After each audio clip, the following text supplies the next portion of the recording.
Welcome to Museum Archipelago. I'm Ian Elsner. Museum Archipelago guides you through the rocky landscape of museums. Each episode is never longer than 15 minutes. So let's get started. People of color, especially people of African descent, have been fighting for museums to be more inclusive over 50 years ago. It's the reason why institutions like the Studio Museum in Harlem was created. It's the reason why MoCA, the Museum of Chinese in America, also in New York City, was created. El Museo del Barrio. All these institutions came up because of the lack of inclusivity within these institutions. What we've seen today is not actually a shift in inclusion in white mainstream museums, but a kind of two-tiered museum, which is still the white mainstream museums and the development of these culturally specific institutions. And so it's important for us to realize that there has been need for institution building for people of color, but also these white mainstream institutions that hold a lot of our cultural heritage have to also include us into the scope and the framework of their institution and become more inclusive as well. A 2018 survey by the Mellon Foundation found that 88% of people in museum leadership positions are white. This imbalance continues through museum visitorship numbers, even though many museums are within communities of color or within states that have high populations of people of color. Stephanie Cunningham has a clear answer for why these white institutions aren't changing. When you've been practicing exclusion for so long, you can't change overnight. And that's one of the reasons why she co-founded Museum Hue.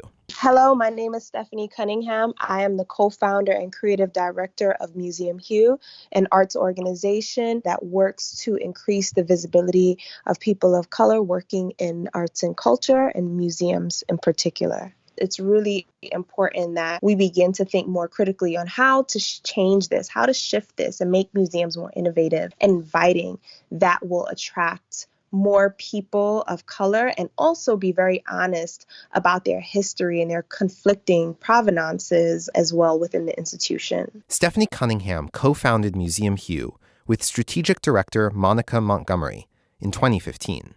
The organization began in New York City as a collective of people of color working in museums and other cultural spaces. We realized that we really needed a safe space, a space where we can have psychological safety, where we can be ourselves and talk about our experiences working within cultural institutions, whether it be microaggression, macroaggression, or racism, and talking about perhaps some best practices of the things that were also going well for people within institutions as well. Museum Hue began infiltrating spaces with programs like Hueseum Tours, which the organization leads in art museums and other performance venues.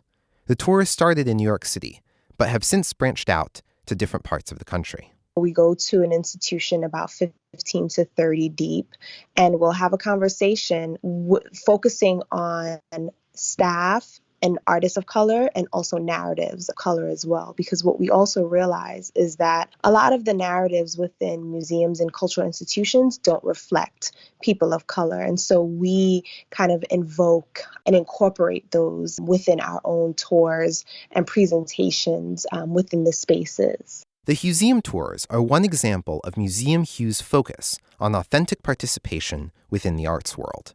Another is jobs, particularly jobs in creative and leadership roles. At the heart of the issue is not a lack of qualified creatives of color, but instead that the doors of museums and the surrounding ecosystem are largely closed off to people of color. Through extending Museum Hue's network, and by pipelining people of color in the museum and cultural fields, Cunningham has seen how a mostly white cultural institution's desire to be more inclusive is necessary but not sufficient when it comes to actual inclusion. And that's why, last year, Museum Hue became a membership-based organization.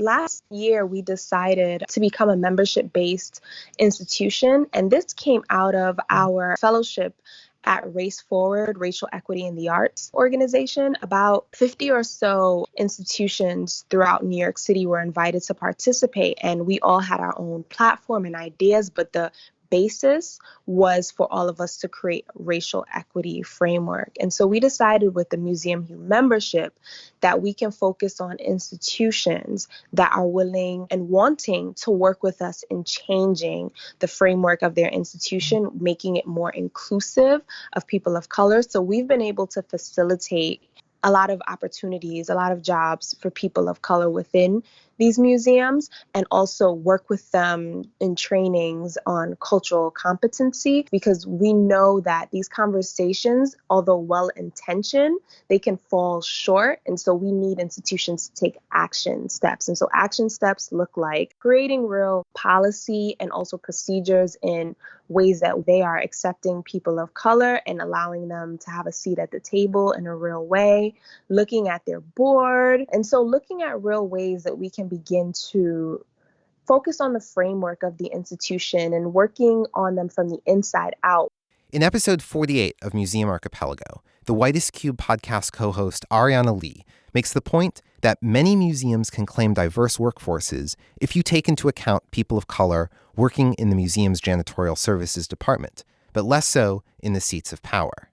To that end, Museum Hue created an internal survey that any cultural or museum-related institution can use to develop an assessment of their current staff and institutional attitudes towards inclusion and diversity.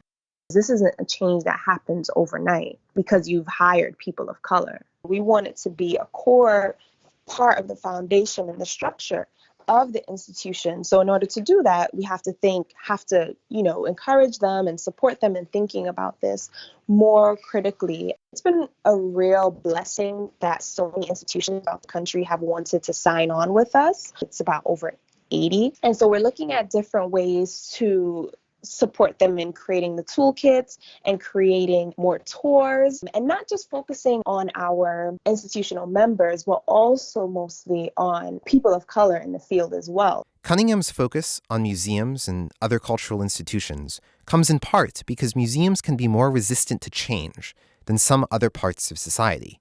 And in the case of museums, that resistance has knock-on effects. Many people of color have the needed qualifications in many of our fields, but yet don't see them represented. And so we have to realize that there's a real, epidemic that have people of color not represented in leadership or given opportunities. And so for me, tackling museums, number one, for me is my focus because, I have a degree in art history and cultural heritage preservation. And I also think that museums, for whatever reason, within the grand scheme of society, that's been changing, isn't seen as a place of importance for there to be racial diversity. I think it's needed in all industries, but especially in museums. When we're talking about cultural heritage, when we're talking about artistic freedoms of expression, it's incredibly important that we begin to look at museums first, because museums create the narratives that we see throughout our landscape.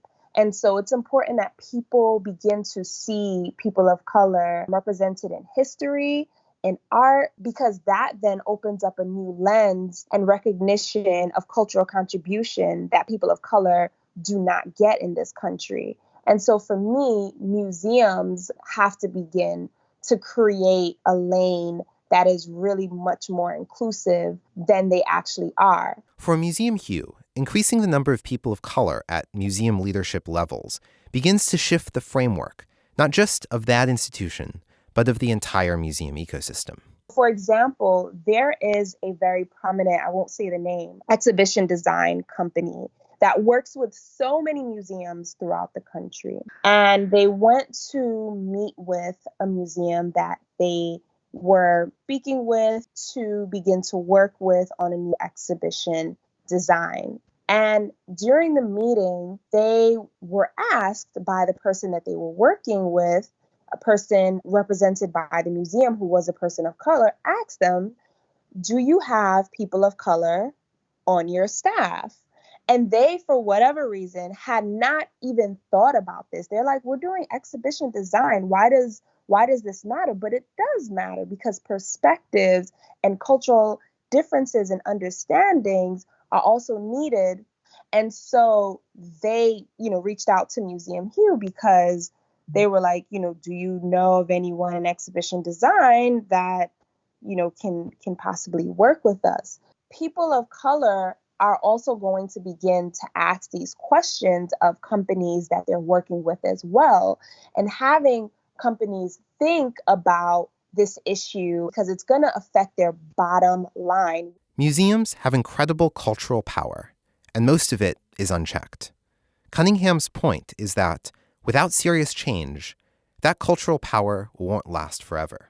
Museum Hue is just, working to change that and to utilize our collective power and our voices to call out these issues and help usher in a change that is constant, not a change that is dependent upon the funding that an institution gets for diversity and inclusion, but something that is a core part of museums and other cultural institutions.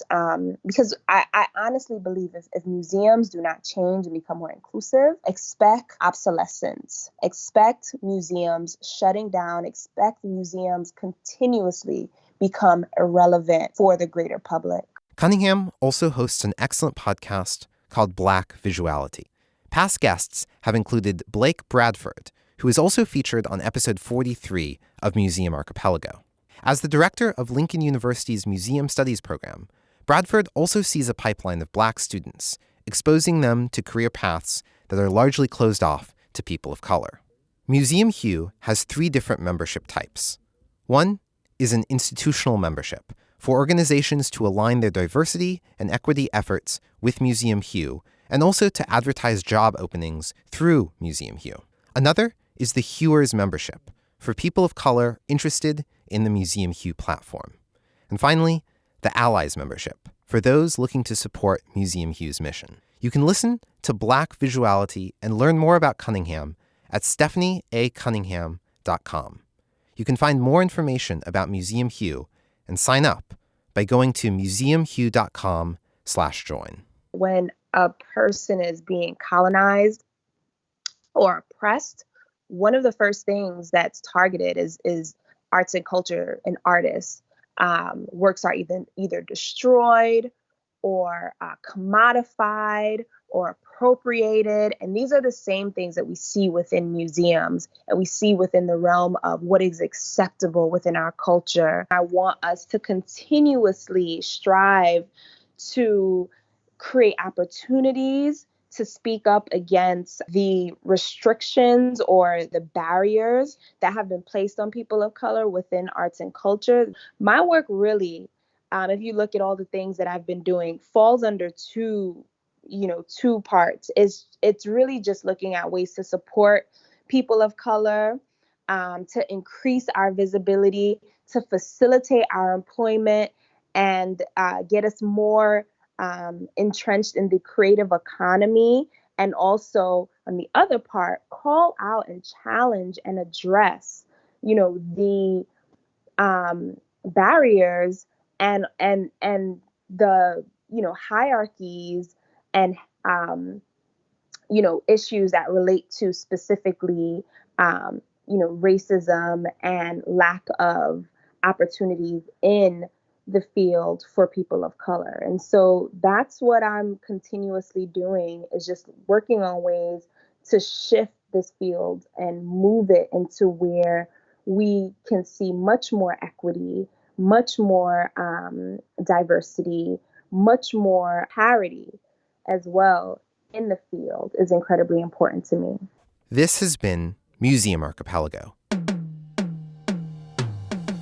You'll find a full transcript of this episode, along with show notes, at museumarchipelago.com.